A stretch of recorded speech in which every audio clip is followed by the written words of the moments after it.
The morning air in Surrey was heavy with silence. Rain tapped lightly against the window panes, as if in mourning with me. I stood before the mirror, adjusting the simple black dress I had worn only once before, to attend the funeral of a distant cousin. But this time, it was my husband. Edward Whitmore. A man of honor, of wit, and at times, unbearable pride. I barely recognized the face looking back at me. Pale. Hollow. A widow overnight. Downstairs, the house buzzed with the rustle of coats and low murmurs. Our grand home, which once echoed with laughter, now felt like a museum of memories. Friends, business associates, and relatives were arriving one by one, offering condolences with the same tired phrases. And then came Harrison. He swept into the room in a tailored black suit, eyes scanning me as if I were a stranger. My stepson had always kept a distance, ever since I married his father 6 years ago. He was polite, yes, but never warm. He walked past me without a word and went straight to the study. A chill ran through me, sharper than the wind outside. At the church, the ceremony was solemn. I sat at the front pew, hands clenched tightly together. As Edward's coffin was lowered, a piece of my heart went with it. Later, at the wake held back at our home, I noticed Harrison standing with a solicitor. They glanced at me more than once. I felt like an outsider in my own house. Just as the last guests began to leave, Harrison approached. "You might want to start packing," he said coldly. "This house belongs to me now." I stared at him, dumbfounded. "Excuse me. My father and I discussed this. He promised it would pass to me. I won't have someone like you clinging to what isn't yours." My breath caught in my throat. In one swift blow, he turned grief into exile. I wanted to scream, to tell him how much I had given, how I had cared for his father through every illness, every sleepless night. But the words stayed buried behind the lump in my throat. I left that night with only a suitcase. Rain poured as I stood at the edge of the driveway, the house looming behind me like a locked gate to a past life. I had nowhere to go.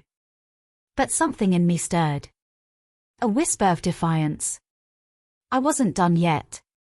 I was just getting started. The next morning, I found myself in a small bed and breakfast on the edge of Richmond Park.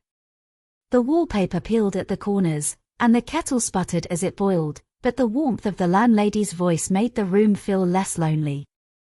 I hadn't slept. My thoughts chased one another in circles, Harrison's words still ringing in my ears.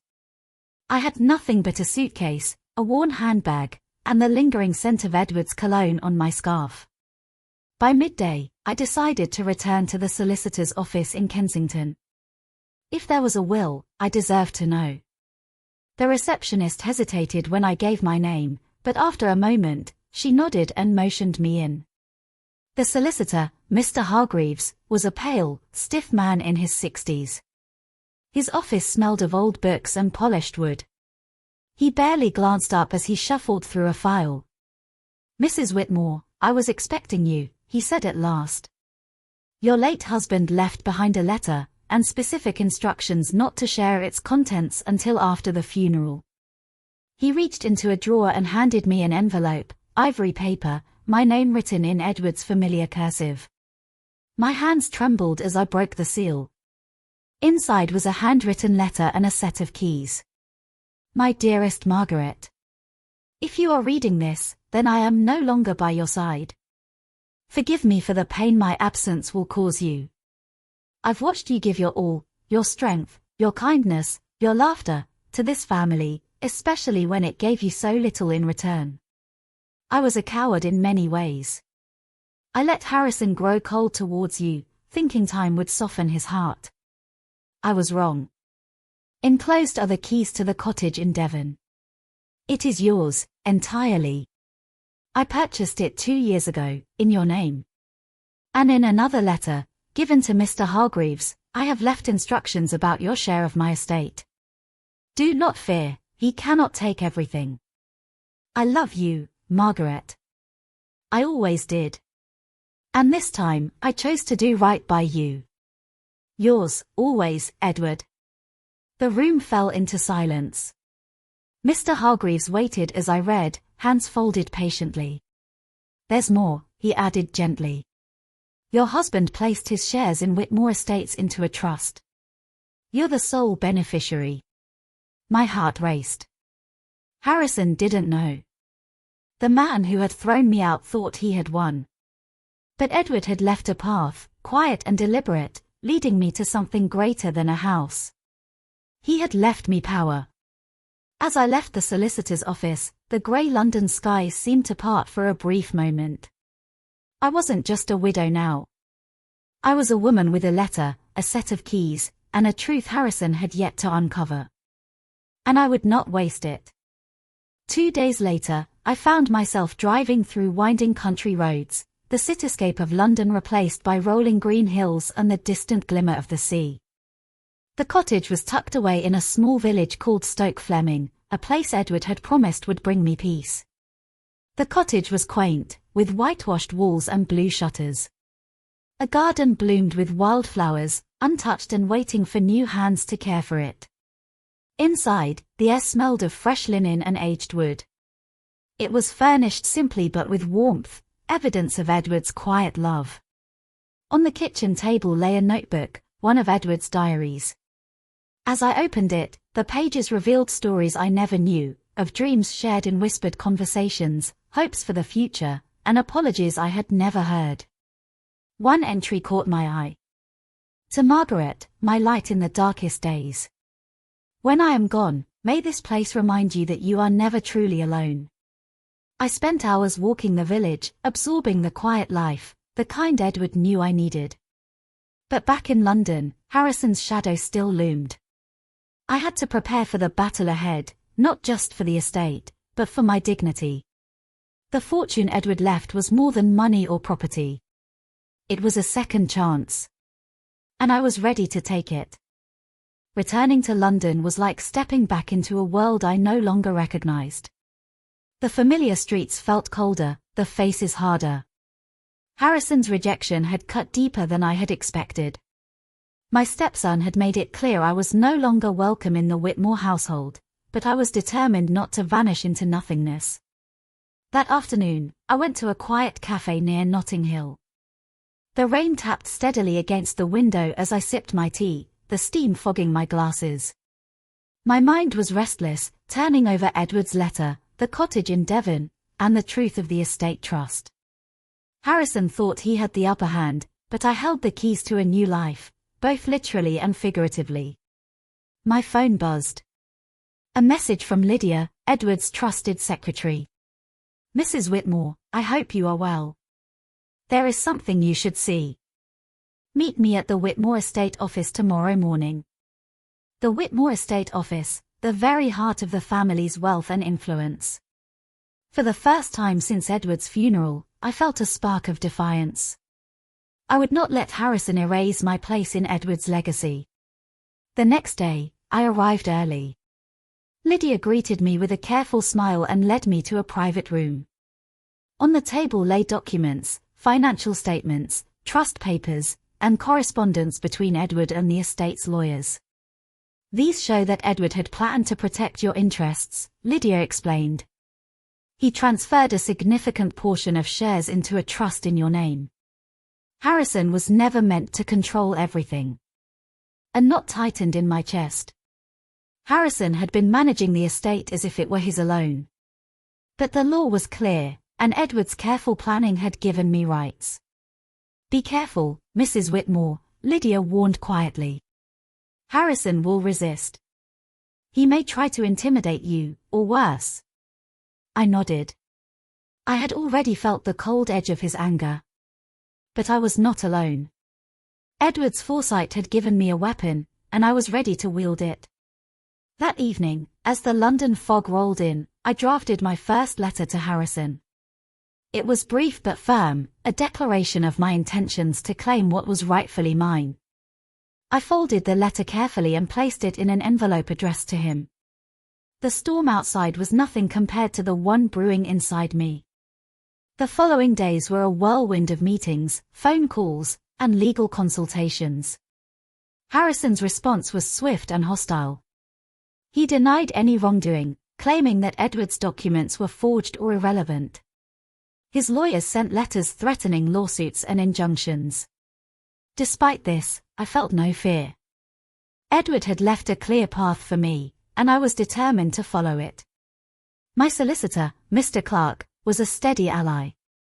He had dealt with family disputes before and assured me we had a strong case. One afternoon, I received a summons to a mediation meeting at the London High Court. Harrison was there, sharp and arrogant as ever. His cold eyes met mine with disdain, but I held my ground. The mediator, a calm woman named Ms. Bennett, listened carefully as each side presented their claims. Harrison tried to undermine me, questioning my motives and my role in Edward's life. But I spoke with quiet strength, sharing what I had learned from Edward's diary and the trust documents. The tension was palpable, but by the end of the day, the mediator suggested a compromise. Harrison would retain control of certain assets, but I would gain ownership of the Devon cottage and a significant share of the estate's income. It was not the victory I had dreamed of, but it was a start. More importantly, it was a recognition of my place in Edward's life and legacy. That night, as I stood by the window of my small flat in London, I felt a mix of exhaustion and relief. The battle was far from over, but I was no longer powerless. Edward's gift was more than the fortune, it was the strength to fight and the hope to rebuild. With the partial victory secured, I focused on rebuilding my life away from the shadows of the Whitmore estate. The cottage in Devon became my sanctuary, a place where memories of Edward mingled with fresh hope for the future. Each morning, I walked the flower-lined paths, breathing in the salty sea air. I started keeping a journal of my own, writing down thoughts, plans, and dreams I had long suppressed. The quiet village welcomed me with its warm smiles and gentle kindness, far removed from the cold politics of London. Meanwhile, Harrison continued his attempts to unsettle me. I received anonymous letters, threatening phone calls, and once, the garden gate was found ajar in the early hours. But these acts only steeled my resolve. With the income from the estate shares and the proceeds from selling a small London flat Edward had left me, I launched a charity in Edward's name. Its mission was to support widows and families who had suffered loss, a cause close to my heart. The local newspaper ran a feature on the new charity. It was the first time my name appeared publicly connected to Edward's legacy. The response was overwhelming, letters and donations flooded in, bringing together a community I had never known. One evening, as I sat by the fire in the Devon cottage, a letter arrived from Harrison's lawyer. It was surprisingly conciliatory, suggesting a possible reconciliation if I agreed to certain terms. I hesitated. Could there be peace after so much bitterness? I read the letter again, weighing my options. But deep inside, I knew that whatever happened, my journey was mine alone now. Edward's gift was not just fortune or property, it was the courage to stand tall and the freedom to choose my own path. And for the first time since his passing, I felt truly alive. Just as I began to feel peace settling over my new life, the past reached out to pull me back into its grip. One crisp morning, as I was sorting through letters in the Devon cottage, an unexpected visitor arrived, a man with sharp eyes and a cautious smile. He introduced himself as Oliver Reed, a private investigator. "I'm here on behalf of Edward Whitmore's solicitor," he said. "There are matters you need to know about, things that were kept hidden until now."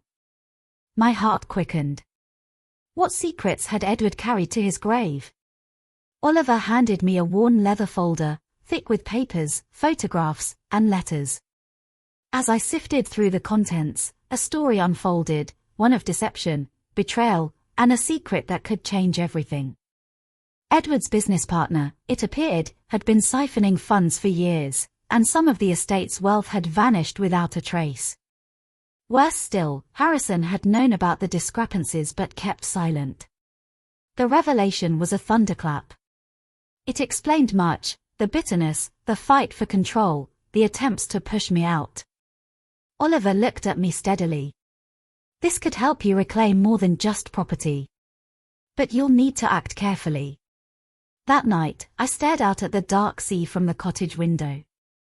The battle was no longer just about inheritance, it was about justice. And this time, I would not hold back. The following weeks were some of the most intense I had ever faced. With Oliver's guidance, I began uncovering the full extent of the deceit.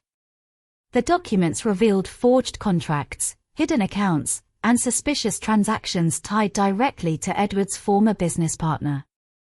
Harrison, it seemed, was more deeply entangled than I had imagined. His silence was not just apathy but complicity. I compiled everything carefully, knowing this evidence could topple him and restore what was rightfully mine. Legal battles followed. The case was complicated and public, drawing attention from the press and the local community. Harrison continued to fight fiercely, using every tactic to delay and intimidate. But with each hearing, my confidence grew. At one point, I received a message from Edward's closest friends, offering support and sharing stories of the man I had loved but never fully known. Their words reminded me of his integrity and kindness, fueling my determination. Slowly, the truth emerged. The court ruled in my favor regarding the stolen assets. Harrison faced legal consequences and was ordered to relinquish control over the estate's finances. The victory was bittersweet. Edward was gone, and no amount of justice could bring him back. But I had honored his memory and reclaimed my dignity. With the estate secure and the charity flourishing, I felt a peace deeper than before. The cottage by the sea was no longer just a refuge, it was home.